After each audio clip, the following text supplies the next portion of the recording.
What if I told you that aliens have already visited Earth? But not in the way you think. What if they didn't come for our resources, our technology, or even to conquer us? What if they came to save us? Using creatures we thought only existed in fairy tales. This is the mind-blowing true story of 10-year-old Lily McKenzie, whose ordinary morning chores turned into humanity's first contact with beings from another world. And trust me, by the end of this story, you'll never look at the night sky the same way again. It started with sounds that shouldn't exist. Strange chittering noises that drifted through Lily's bedroom window at 2:17 a.m. on a Tuesday morning in late June. Not the usual farm sounds she'd grown up with. This was different, musical, almost like someone was trying to communicate. Lily McKenzie lived what most would call a perfect rural life on her family's 200-acre farm in the Midwest. Copper hair in braids, freckles scattered like constellations across her nose, and that special gift her grandmother called the old touch. Animals just trusted her. Wild foxes would bring her gifts. Barn owls let her near their nests. Even the meanest rooster on the farm would eat from her palm. But nothing could have prepared her for what she was about to discover. The sounds came again the next night, more insistent, more intelligent. Against every rule her parents had ever given her, Lily crept out of the house at dawn, flashlight in hand, following an invisible thread that seemed to pull her toward their old red barn. The barn had been in their family for over a century, built by her great-grandfather's own hands. She'd been inside 1,000 times. But when she pushed open that creaky door on this particular morning, her world changed forever. 4 baby dragons sat in perfect formation on the hay-covered floor. I know what you're thinking. Dragons aren't real. They're myths, fantasy creatures from storybooks. That's exactly what Lily thought too, even as she stared at 4 impossible beings, each the size of a young calf, with scales that shifted between emerald and sapphire in the morning light. But here's where it gets really crazy. These weren't wild creatures. They didn't flee when she entered. They didn't attack. Instead, they simply watched her. With eyes so intelligent it was like looking at 4 alien professors who'd been waiting patiently for their star student to arrive. The smallest one had copper flecks scattered across emerald scales like a starry night sky. When Lily whispered, "Hello," it tilted its head and made a soft trilling sound in response. The exact same sound she'd been hearing from her bedroom window. When her parents finally saw the dragons, her practical mother nearly fainted. Her father, a man who'd worked with farm animals his entire life, dropped his baseball bat and stammered, They can't be real. but they were real. And they were there for a reason. Over the next few days, something extraordinary happened. The dragons didn't try to escape. They didn't cause chaos. Instead, they became Lily's shadows, following her everywhere, with an intelligence that went beyond any animal behavior anyone had ever seen. The smallest dragon, which Lily named Nova, would perch on her shoulder during chores. The midnight blue one, she called Cosmos, walked beside her like a royal guardian. Lyra, the teal-colored dragon, could find lost objects anywhere on the farm. And Terra, the jade-green one, seemed to make plants grow faster just by flying over them. But the really mind-bending part, they understood danger before it happened. When Lily accidentally knocked over a glass of water near electrical outlets, Nova instantly vaporized the puddle with a precise breath of flame. When a poisonous snake appeared near the chicken coop, Cosmos positioned itself between Lily and the threat, making a sound that sent the snake fleeing.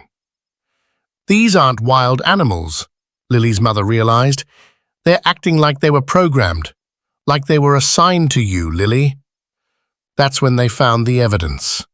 Behind the hay bales in the barn was a perfectly circular scorch mark on the wooden floor, 8 feet in diameter, unnaturally precise. At the center lay a small metallic disc covered in symbols that seemed to shift when you looked at them from different angles. The local veterinarian who examined the dragons was speechless. "Their cellular structure is unlike anything on Earth," she whispered. "Triple-chambered hearts, respiratory systems that can process any atmospheric gas, and neural pathways more complex than our most advanced computers. The closest match in my database?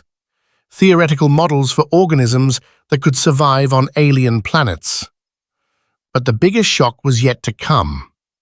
A neighbor who'd worked for NASA mentioned she'd seen a silver craft hovering over their farm 3 nights earlier. "Silent as a ghost," she said, "thought it was a government drone." But now, she glanced at the dragons with knowing eyes. "Now I'm not so sure." Then it happened. 2 weeks after finding the dragons, the same silver craft returned. But this time, Lily wasn't afraid. The dragons formed a protective circle around her, but their posture wasn't defensive. It was welcoming. A figure emerged from the craft. Tall, humanoid, but with features too perfect to be human. Eyes slightly too large and luminous. Skin with a subtle pearl-like quality.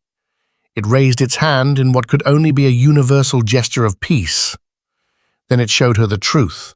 Using a holographic projector, the being revealed images of a dying planet.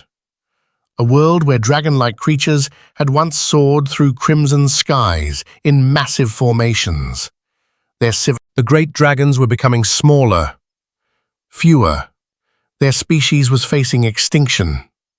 The hologram changed, showing Earth. Then, dozens of locations around the planet where similar baby dragons had been placed with carefully chosen families. This wasn't an invasion. It was a rescue mission. And humanity? We were the chosen guardians. "Their ambassadors," Lily's father whispered, as the truth sank in. The beings had studied us, observed which humans had the capacity to connect with other species through empathy rather than dominance. They'd identified people like Lily, people with the old touch, and entrusted them with their most precious resource, the future of their species. But there's an even bigger twist to this story. The dragons weren't just refugees seeking safety, they were teachers. As Lily's bond with them deepened, she began to understand their true mission. Earth was heading toward the same environmental collapse that had devastated their world. The dragons had been sent not just to survive, but to help humanity learn from their civilization's mistakes. The partnership worked both ways. The dragons would help heal Earth's damaged ecosystems, while humanity provided them with a safe haven to rebuild their population. It was the most sophisticated conservation program in galactic history. Within months, similar stories emerged from around the world. Families in Tokyo, Toronto, Nairobi, and New Zealand all reported the same experience. Dragon guardians sharing knowledge, working together under the guidance of their alien partners to address climate change, species extinction, and environmental destruction. Lily, once a shy farm girl, found herself testifying before world leaders at the United Nations. Cosmos, now her constant companion, sat regally beside her as she explained to astonished politicians and scientists how this interspecies partnership could save both civilizations. They chose us because they observed that some humans have the capacity to connect with other species through respect rather than dominance, she told the assembly. They believe a partnership between our worlds can save both their species and help heal our own planet, which faces similar challenges at an earlier stage. The implications were staggering. Humanity wasn't alone in the universe. But more than that, we'd been deemed worthy of one of the most important conservation efforts in galactic history. An advanced alien civilization had looked at our species and decided we had the potential to be partners rather than destroyers. Years later, when Dr. Lily McKenzie, by then a leading xenobiologist, was asked about that first morning in the barn, she would smile and say, "I thought I was discovering abandoned creatures who needed my help. Instead, I discovered that we were the ones who needed saving, and they had been sent to show us how." Cosmos, now massive, with a 30-foot wingspan, would rumble in agreement, his intelligent eyes reflecting the stars they explored together. Stars that no longer seemed empty and distant, but filled with the promise of partnership, wisdom, and hope. The dragons hadn't just survived extinction, they'd helped humanity take its first steps toward becoming a truly spacefaring species worthy of joining a galactic community that had been watching and waiting for us to prove we could be more than just another planet that destroyed itself. And it all started with a 10-year-old girl who heard strange sounds in the night and had the courage to investigate instead of hiding under her covers. The next time you hear unexplained sounds outside your window, remember Lily's story. The next time you see something in the sky that doesn't quite belong, think about those silver craft hovering silently over chosen families. Because if this story teaches us anything, it's that first contact might not come as a dramatic invasion or a formal announcement to world governments. It might come as a gift.